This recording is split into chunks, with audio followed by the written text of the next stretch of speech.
what Longju has in store for us, because what they tried last game did not work. Tigers had that Tahm Kench handled easily. There should be no draft where a team gets Fiora and Lulu. It's just a thing that shouldn't happen. Those teams have so much synergy together. Fiora gives you a win condition in her ability to split push almost anyone. And wow, respect ban to Peanut. How about that? This is the world you live in, where you can't ignore the enemy jungler anymore. Now Peanut also is a big carry threat for the ROX Tigers. Really Interesting ban with the Alistar. So we know that Longju probably wants to take Pure off of that Bard. ROX Tigers know that. They're like, no, we're going to ban the Alistar. We want you to stay on the Bard because we know how to handle it. Absolutely, and this is, you know what this is, though? This is the ROX Tigers not wanting to first pick Alistar, and as you mentioned, not wanting to give it away. Gorilla is a majestic Alistar player. There's no denying it there. This is purely, as you mentioned, mind games against Pure. Do you take Fiora here? I don't think you take it at first pick, but what else is available? Maybe a high-pressure jungler. Elise is available. You could look to the jungle pool now that Nidalee's been removed, but there's still a lot of power elsewhere. All right, it will be that Elise. I think you're happy to leave Chaser on the Rex side. You want the champion that can win the early duels in terms of damage and in terms of power thing. Peanut's been on point, so I like the Elise. All right, well, so do the ROX Tigers, and now Longju with their first 2 picks. Do you really see a world where Flame picks Fiora into Smeb? I don't know. He might get last pick, maybe in that scenario, but... Maybe. I'm hoping they last pick Kennen. That's what I want to see. I'd be happy to see that, but... I don't know. Longju taking a while to figure out their picks. It's the coolest world ever, where Acorn, his compatriot on LGD, would play top lane Kennen all the time, and Flame never got to play it. I know, right? Ever. Well, Lyssandra's still open, and that looks like a pretty powerful duo, taking the Lysandra and taking that Trundle away from Gorilla, too. Yeah, taking ROX Tigers to Flex Pick City. Yep. 2 very strong Flex Picks. Red side drafting ever showed what was possible at IEM and just previous to IEM with Flex Picks on the red side, so very solid start to the draft for Longju. Now, Gorilla is an incredible Thresh player, so I don't think this really hurts the Tigers too much. Can you name his bad champions? No. Because his support Kennen was wonderful last season. He was the one who made Janna popular back in Season 4. Absolutely. I mean, he's really good on everything, pretty much. So Gorilla will get one of his good champions. That part is definitely... I haven't seen him do support Xerath, so I guess I don't know how good he is with that. Support You might actually be a better support Xerath than Gorilla. I think that's actually impossible. At minimum, a more practiced support Xerath. That may be true. Bray has also been highly prioritizing the Kalista, but it's now turned over to Lucian duty. I really like the attack speed. Tristana we saw last time. Look at this. Longju. Okay, double AD. This is interesting. Yeah, Kindred Kalista. So talking to junglers, specifically talking to Dexter, he's a big proponent that at least one of the best picks into Kindred, just because you can kill her, specifically pre-6, and this is going to be Chaser picking the Kindred into Elise, so that could be tricky. I think we could definitely see a support Poppy for Gorilla. Quinn is available. That's been perma-banned against Smeb as well. That's also true, yeah. You're not going to see Zed with Lysandra, the only solo lane that's been committed to. You could see Victor, though, and there's the Poppy. Okay, so the question is, where is this Poppy and this Tahm Kench going to go? It could be flexed either way. And Gorilla had some incredible Tahm Kench play at Worlds. But what does that say about a draft on the blue side, that you can actually potentially deny a champion like Fiora because you could swap between the two? Not that Poppy beats Fiora. We've seen in the LPL she can do fine. In general, it's more about the team fights than anything else. Yeah. But flex picking the support in top lane is really cool, as Longju, with their last pick, might actually go to an Azir mid. Interesting. Azir's right on the edge of the mid lane meta. People feel like she's not quite good enough. Will it be the Longju special? Well, I mean, do they have the burst to make this Lux work? Look, she provides good, safe, long-range wave clear. She should get a farm lane against the Victor, even though Victor pushes fast. And Longju has always been intertwined with Lux. It's cruel that Frozen is on the bench watching Coco play Lux. But Lux is not bad in this situation. And it will be the Lux in the mid lane for Coco. Okay, so, I mean, theoretically, if this Lysandra gets going, you can blow up the backline with Lysandra and Lux, I suppose. And you can certainly lock people up for Lux laser, can't you? You have incredible wave clear between Lysandra and Lux. Just wave deletion. That too? Looks like Poppy is going to be the support. Interesting, okay. So I don't think we've seen Gorilla play Poppy support yet. We haven't seen Poppy support in Champions yet. Yeah, that's true. I think it's very powerful, specifically against gap closes. Obviously, Trundle doesn't have any of those. It stops the dash coming through from both Flame and Chaser. Well, Poppy with Kalista around is hilarious because Kalista's hop is... That was a swap. Oh, did they swap it? Oh, okay. So Tahm Kench will be played by Gorilla then. And Smeb will be on that Poppy. They switched at the last second. You have until about 20 seconds to make that change. All right, so it's going to be Poppy top. I think Poppy top's the right call in terms of the lane matchup, just because Poppy can be a threat damage-wise and does have outscale potential on the Sandra. But now, Kalista, when she does her hopping animation between autos, that does proc the knockdown from Poppy's aura, doesn't it? I believe it's just the first one, but yes, that is counted as a dash. Yeah. So it can be pretty funny if Poppy gets onto Kalista. So no grand re-debut of support Poppy, only going to be the Toppy that we've seen exclusively. Is he playing Lolly Poppy too? I believe he is. I think that's the new Lolly Poppy splash art, isn't it? Might be right. I'm not 100% on that. I could be wrong. I have never seen that splash art before, to be completely honest. Haven't seen much Poppy either. That's also true. Either way, ROX Tigers looking to cement their position as possibly the best team in Korea, if not the world, with a win over Longju. We'll see if Longju can tie it up. Time to get in the game.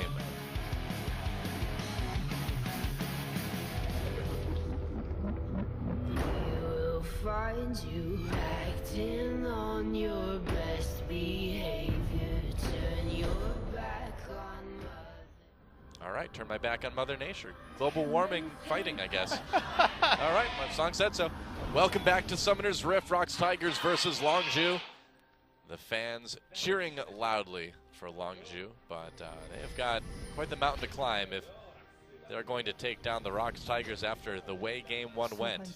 So, of course, the most interesting thing about Champ Set was the last second pivot to Poppy top, but I want to point something else out, though, is that Longju has gone double teleport, but one of those double teleports is on a Lux with an Elise support, with an Elise jungle, sorry, so no cleanse.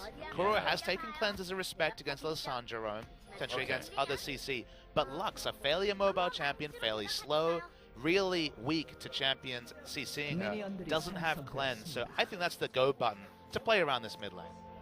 It's not Lolly Poppy. I'm disappointed. Confirmed. Oh well. You know when Riot was giving people a bunch of free skins for like good behavior and stuff like that? I got Lolly Poppy. That was my gift. Thanks, Riot. How do you really intuit what that means? I've still never played a game on Poppy. One of the few champs I haven't actually played. Ever. The new Poppy, I think, is pretty good. I mean, the old Poppy, of course, if you could just farm for free and somehow get CS, was good in the late game also, but yeah. The new Poppy, very flexible. I actually like her in support more than top, but we haven't seen that yet in Champions. Almost. We almost did today. I mean, we came pretty damn close. We're like 2 seconds away from a support Poppy. Then cruelly denied. Yep. Mid lane battle between Kuro and Coco. And Gorilla's Tahm Kench was really good at Worlds, but you gotta be careful here, man. There's the exhaust used, flash used in response. Yeah, you gotta be careful. That Trundle can lead to a lot of auto attacks. And that's the first time we've seen support Tahm Kench this season. Maybe you remember another, but it's certainly been almost exclusively Tahm Kench top, and I think it has. This is not a good matchup for Tahm Kench support. Remember, Tahm Kench is all about letting the opponents engage on your opponent and then eating them. But when you eat someone when the Trundle Pillar's down, you're still slowed. You're still finding it very hard to get out. You're either blocked by the Trundle Pillar or you're slowly pathing around it. So the Devour just not very good in this laning matchup. Yeah, here comes Peanut. Very early gank attempt here. They're going to go in. Gorilla trying to load up that passive. Pure in a little bit of trouble. Gets eaten. Gorilla taking a lot of damage. Pure trying to get there. He's got that flash. Will he be able to use it? No. First blood goes over to Peanut. Pure realizing that he was too low health, that even if he used that flash, it wouldn't have saved him. And ROX Tigers again strikes first. But such a smart gank, and you know that was a call on the fly. It's not that they had a pre-plan to gank bottom. It was, look, I got chunked out. The enemy is more likely to overextend. The matchup's not great. We already talked about that between the Tahm Kench and the Trundle, and I'm so far behind in pots. What's the best equalizer to equalize that early flash being used? A smart wraparound gank. Yep, absolutely. And Peanut has just been so good whenever they need to be aggressive. Peanut always had so much potential on the Najin lineup, of course. Didn't see so much play. Watch played almost exclusively, especially throughout the summer season. They interestingly pivoted to Peanut in their last couple of series. In their World Series, actually, they're running Peanut and Tank. And you give him a new surroundings, you give him some new teammates who, of course, were feeling pretty good after coming second in Worlds. They're looking to go one better, though. Oh, Coco flashes, and now that is a very dangerous lane for Lux. A teleport Lux with no flash for 5 minutes is isn't going to leave the turret very much. Gorilla's going to find that ward with his pink ward, creating a little bit safer of a lane for Smed. How did Gorilla even get there so fast? I swear I take my eyes off the map. It doesn't matter if he has Moby boots or no boots. Gorilla's map movement is... it's something to emulate if you're a support player. Yep, perpetual roamer, for sure. Always at the right time. Yeah. Chaser, meanwhile, just farming up a bit. Looking for that level 6, I suppose. Picked up the tracker's knife. Peanut hasn't been back to buy yet. I think. Pathing towards top lane. Yeah. Interaction between Lyssandra's Glacial Path and the W should be interesting to track. As far as I know, it does cancel, but of course some abilities go through that W. Yeah, they're going to dive this. All right, Flame in trouble. Teleport coming in, but it's not going to save Flame in time. Coco is there. Nice repel by Peanut. Dodges a light binding, I believe, with that. And now, oh, there it is. Peanut taking some damage. Chaser trying to get the kill. There's the flash. Smeb caught up just a little bit, and he's going to go back around. Chaser slammed against the wall. What a brave play by Smeb, but it's going to cost some. Coco gets the kill. Here comes Kuro. Can they get more TP coming in again as Kuro picks up a kill onto Chaser, and now Flame going to be able to claim the kill onto Peanut, fighting in the end, but that was a very weird fight, going a little bit better for Longzhu. Yeah, Longzhu were smarter out. They reacted much faster. Kuro with this, Victor doesn't have the Q augments, of course, couldn't respond super quickly. It was 2 for 2 in terms of kills. They got both teleports out. I wonder if ROX Tigers can maybe turn this into a dragon, possibly. Really have lane control in bottom just yet. They picked up that kill, but it's still pretty even. Yep. It's definitely not a dominant laning matchup for the ROX Tigers, so we'll have to watch that space. That was just a... man, I mean, we talked about it, but that was so aggressive. If you watch the ROX Tigers last year, for most of 2015, you would have never seen a play like that. It's so clean, though, and the mechanics from Peanut on space. Peanut again. Caught by the light binding. Girl's going to flash ahead. That's a lot of damage onto Coco. Responds with the laser, but he dies. Gets taken down, and now Chaser being chased. Can he escape? He doesn't have flash. Gorilla's there he can too. hop over the wall, but yeah, Gorilla there with the Q slows him down. Chaser getting taken out. They hand that kill over to Prey. Gorilla is always there. Every time he is in the right spot. Peanut's having a great time with this too. I can't blame him. He's 3-1-2 on this Elise. Justifying the first round pick and just coming back to the Elise and coming back to what Peanut brings. The mechanics are what's different, though. Hojin ganking that lane. The fact that they were able to first have the Poppy stun, then wait out the CC duration, get the maximum stun from the Cocoon as well. No layering, no mislayering of CC. The mechanics are what changes the team, and of course the aggressive mindset. Between those two things, Peanut looks like a world-class jungler on the lineup of the ROX Tigers. Yep. One of the things I love the most about the ROX Tigers is that you're never early games with these guys. They are always going to try to make plays, and they're good at it. I mean, even in a game where maybe they should be passive in the other game, they have Peanut. He doesn't have passive as one of his gears. He's all in. He's basically that poker player that's all in or fold every hand. You know they don't, you know you say like people don't have a single like bone in their body with a certain quality. I think Peanut doesn't have a certain segment, or it doesn't have any segments of DNA in his body that say passive. He's bloodthirsty to the core. That's probably officially true and also effectively true. It's great.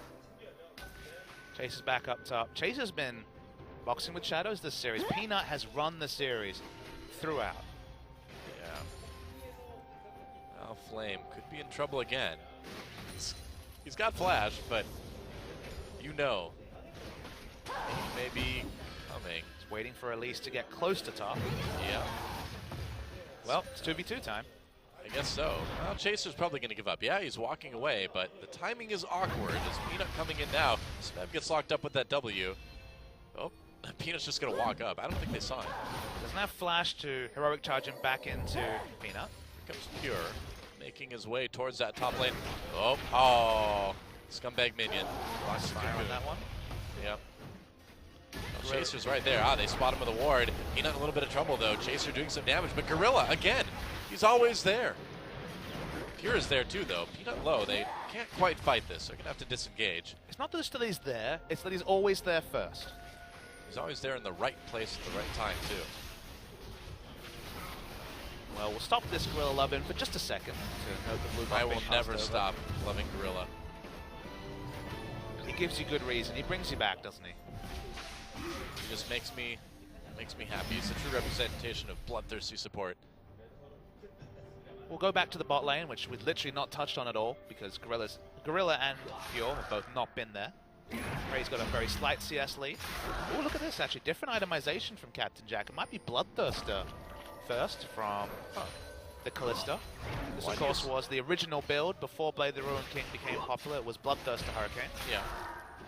It's more expensive now, but maybe you just need that extra bit of sustain, that overshield to stay alive in fights, because Captain Jack wasn't staying alive in any fights in the previous game. I think you're right. I think that really is it. He's just feeling the pressure from what happened last game. The person diving him now in Smeb doesn't have burst damage. He has consistent damage, so the ability to have that overshield and lifesteal might mean that he lives longer than if he had Blade, because Blade against this Poppy sounds good, but in practice doesn't do very much. Yeah. You know what's interesting about Flame playing this Lysandra too is that he's really getting to be kind of the Flame of old in that he's sitting back just CSing. He's got about a 20 CS lead already. And we know that Flame likes to just sit back and farm. He's got the lane dominant champion, and it's not necessarily farm, but the Frost Queen's claim means that he's, you know, winning out every trade in terms of just effective gold. He'll very soon have the Frost Queen's claim completed and pile on the gold. So maybe not Flame Horizon in terms of CS, but he should have a healthy gold lead in top. Yeah, probably. Peanut, Cinderhulk Elise, that's what we were expecting. That's why it was so surprising to see Flawless staunchly with the Runic Echo Elise in the previous series. Well, that's what we call a bad idea. Yep. And he suffered for it. Runeglaive made a certain amount of sense with the burst, and boy. Teleport coming in, Flame wants to make a play on the Smeb throwing into wall, another TP comes, Coco tries to get to the mid lane, gets locked up, Kuro and Peanut right there, Chaser going after Peanut, Flame trying to chase it, flashes, doesn't land the ultimate, now he uses on Kuro, Smeb comes back in, a lot of damage onto Flame, Flame in trouble, kept alive by that Lambda Smite, not anymore, Peanut with the execute, turning now onto Chaser, who flashes away, but he's gonna get caught by the Cocoon, and that's a kill for Kuro. Coco, gotta be careful there, man. Peanut is so good. He repelled the animation of the Lysandra ultimate. I have never seen that done ever before. I'm not willing to say it was luck. That was just an amazing reaction. Oh boy. Yeah. You're gonna get the Rift Scuttler after this. Meanwhile, Gorilla and Prey pushing up that bottom lane. No dragons yet this game, by the way. Rift Scuttler given over to maybe Curl. We don't know yet. Ah, yes, the Rift Scuttler with Victor. That is some wave play. Yes, it is. Wow. I really want to see a replay of that play because it was a flash ult. So honestly, I think it was an intentional dodge. Now, of course, the timing window is like 0.05 seconds. It reminds me of other interactions. So this was Coco teleporting onto a ward against Victor. See how fast Peanut really is. I mean, he just repelled Lysandra ult, which just forced the ult onto Kuro. Nice re-engage from Smeb. Peanut is something else mechanically. Very young player. Obviously, spent a lot of his time playing this League of Legends game. That was... Look at this. They really want to give Kuro the killer. Like, all right, go ahead, take it. All right. Coco's on the reactive champion and hasn't really found much this game. That's for sure. Yep. This TP Lux not working out. Oh, Peanut. Oh, boy. Uh-oh. You've gone a little bit too deep, buddy. Here comes Smeb and Kuro, though, to help out. It's a 3v2. Well, Flame's over the top. He can come if he wants to. Not going to, though. But this is the difference, right? Is that that's what Peanut does. He solo invades. He's a very, very aggressive player. Yep. He just, with Najin, the laners didn't react to him. And with the ROX Tigers, you cannot take for granted that this team that never had to do that ever suddenly is always in the back pocket of their aggressive jungler. Yeah. Well. Oh, Flame trying to get away, makes it on the E, but that's a lot of damage. Destroyed by Smeb. Was actually correct to use the offensive ultimate there because if he self-ulted, he would have died 100%. He hoped to get a trade kill, but couldn't pull one off, and facial expressions tell you a lot about how this game's going. Yeah. And this game, not maybe quite as one-sided as game one, but it's not too far off. Because no structures are down. The kill score much more one-sided, but it hasn't been the turret destruction, because again, it's not attack speed coming through from Prey. It's just the Essence Reaver. It's a laning item. It's a building block item for when you finish your attack speed item. But the ROX Tigers don't just play one speed. They play smartly. They play around their win conditions. The only man on that team that has one speed is Peanut. Everyone else, they've got some gears to them. Yeah. Peanut's been so good this game. 4-1-4 on that Elise. Culling used to push Captain Jack and Pure away. Gorilla just non-stop trading, and fading again. Gets spotted though by the Frost Queen's claim from Coco. Smab looking around mid. Uh-oh. Lux still doesn't have her flash. Oh boy, they want to collapse on this mid lane. Let's see if they can. Looks like Smeb's giving up with it. He found a ward. Well, so. look where Lux plays when she doesn't have flash. She plays at her inner turret when there's still 30% health left on her outer turret. Well, you have to. I mean, when you have Poppy coming in, a little bit too dangerous. Well, you don't have to, though. You don't have to lock in the Lux to begin with. That's the first thing that you don't have to do. But if you do lock in the Lux, you might find yourself in this spot. I feel like when Peanut sees an enemy lock in Lux, he's like, all right, then, you're disrespecting me. Time to get all over your enemy jungler. Guess so, yeah. Because the jungler makes so much of an impact on Lux's lane. If you're ganking for the Lux, she has great CC. You can follow up the burst damage with kills, great. But when you're only a one-track-minded jungler with aggression, locking in the Lux is almost a dare to Peanut. Yeah, Girl's got that nice CS lead now, and Smeb is caught up completely in CS, but after Flame died 3 times, it's easy to see why.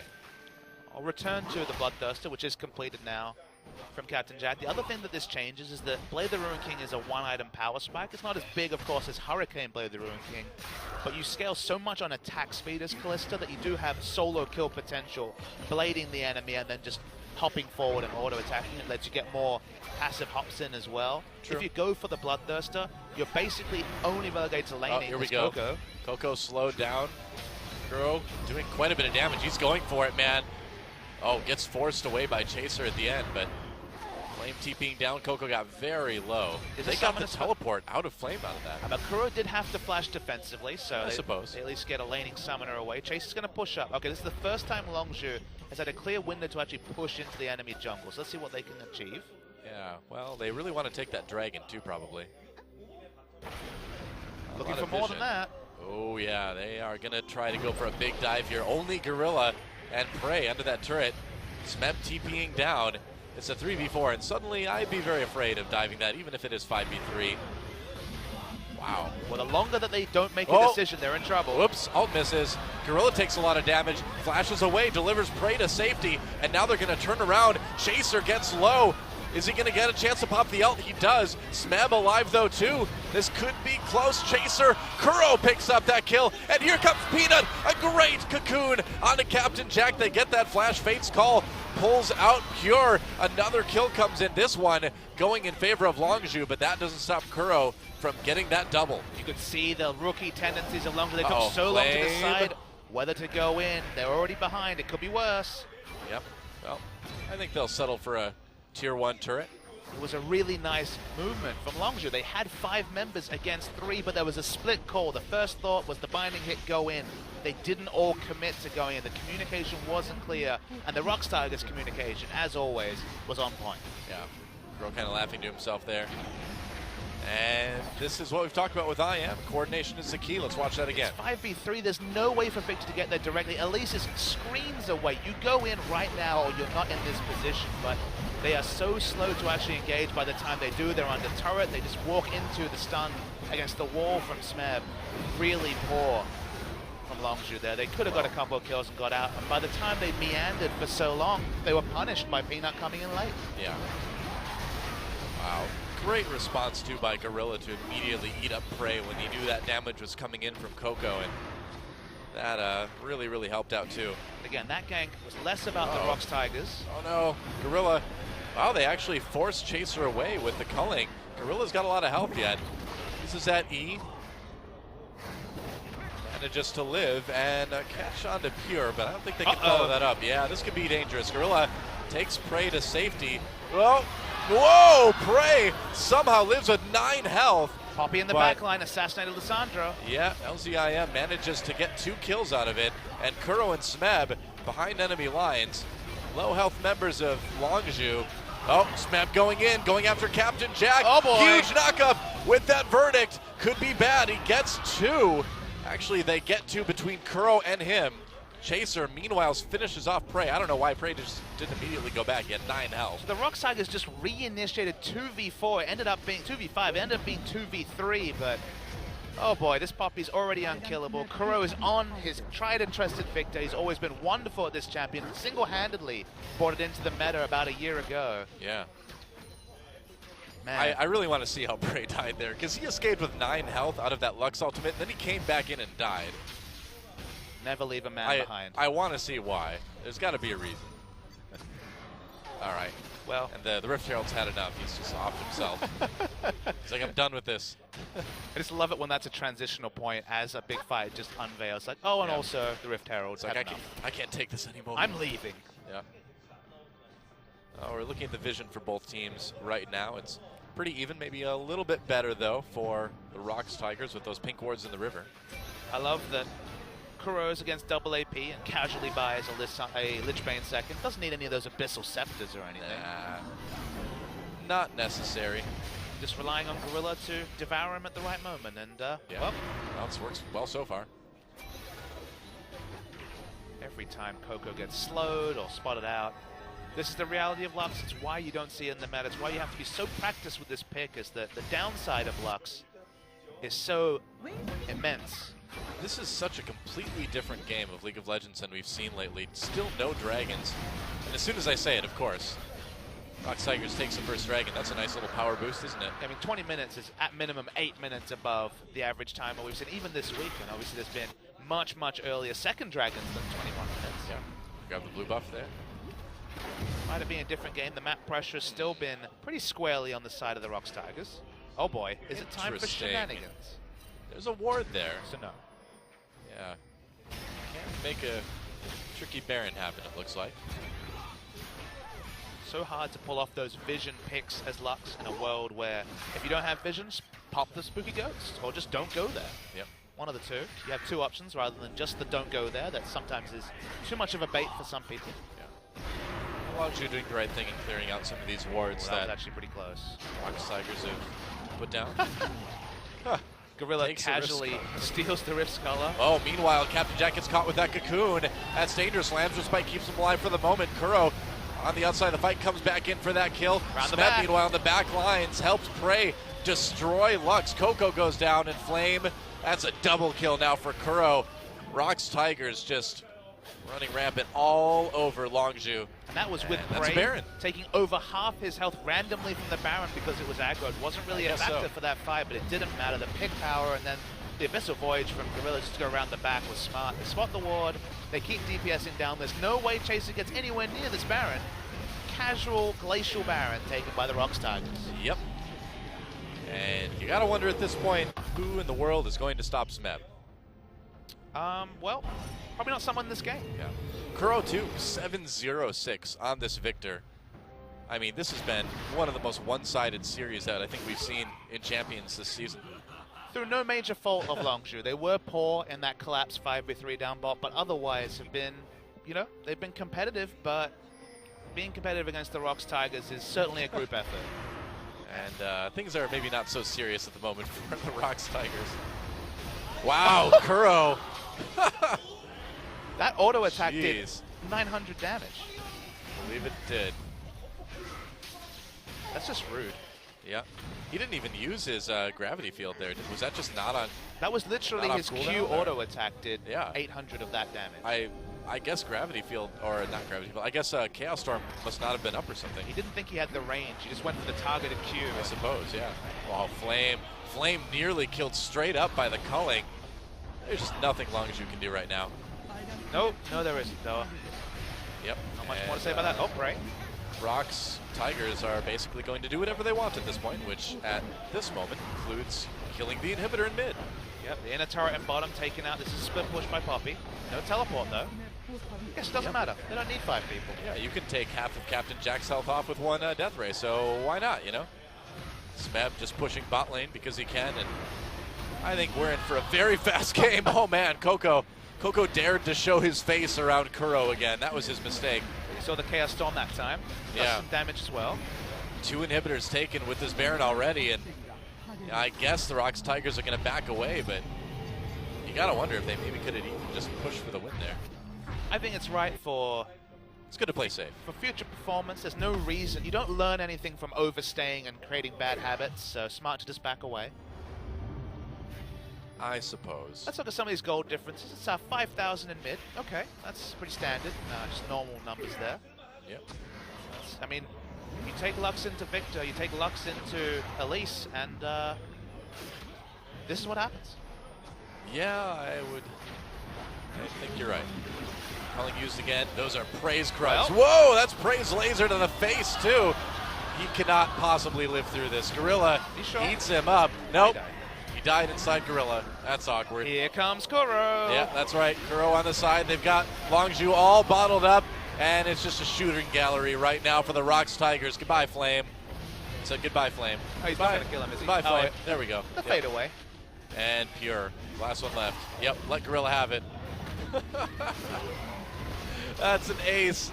And the ROX Tigers, what can you say? I mean, they lost 2 people in that fight, but just destroying Longzhu. The funny thing is they can't actually end yet because the death time is only like 20 seconds. We're only at 25 minutes, guys. The ROX Tigers are having fun. They're playing with their food, and their food is Longzhu. This isn't EM Fire. This is a team that at some point this season might be challenging for top 4. Gorilla's just randomly eating people, too. I mean, just for fun. He's got the mana, why not? Yeah, dude. Oh, Kuro. Uh-oh. Da-da. Oh, never mind. It's time to check your email. It's email says more spam. 2-0 ROX Tigers. That's what he read there. That's right. What? US is down again? Oh. Goes back. And it's just cleanup now for the ROX Tigers. I believe it's called stat padding. Yeah, that's right. Kuro wants to hit the 10 kill, 0 death mark. This is where you fight over who can play more impressively to grab that MVP, right? I don't know if you should encourage Peanut. He already has a lot of gusto. Telling him to go hard, I don't know what happens then. Peanut has no other way to go. So what happens when someone only has 1 gear? You tell him to play harder than he ever has before. You just spin the gear faster. Who do you think's the MVP in your opinion? Would you pick Peanut? No, it's Kuro. Kuro's been really good. I think it's going to be Kuro in the end too, but Peanut's had a great game. And it looks like it's time to try to end. Smeb walking up with that W, trying to catch Captain Jack. Can't quite do it. They've got 1 Nexus turret down already. And we're waiting for that last epic 5v5. Why not just finish off the 3rd inhibitor in the meantime? Peanut casually misses the flash cocoon. Yep, why not? Oh, Kuro doesn't miss that damage. Gonna send the Chaos Storm into the fountain. That's just going to straight zone out Longzhu as they take out the last Nexus turret. They want the fight. Flame comes in for the ult onto Prey. Prey nearly gets evaporated. Gorilla saves him again, but the Nexus goes down, and that was a 27-minute win to close out this 2-0 for the ROX Tigers. The ROX Tigers are so damn good at League of Legends.